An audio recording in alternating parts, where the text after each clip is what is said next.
நபியே, நிச்சயமாக நீரும் உம்மோடு இருப்போரில் ஒரு கூட்டத்தினரும் இரவில் மூன்றில் இரு பாகங்களை விட மிக குறைவாக இன்னும்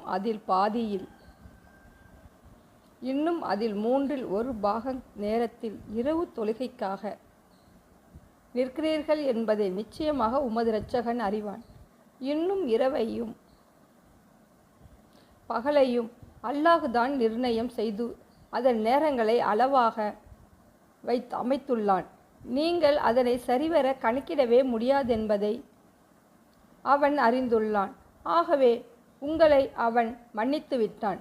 எனவே குர்ஆனிலிருந்து உங்களுக்கு இயன்றதை ஓதுங்கள்.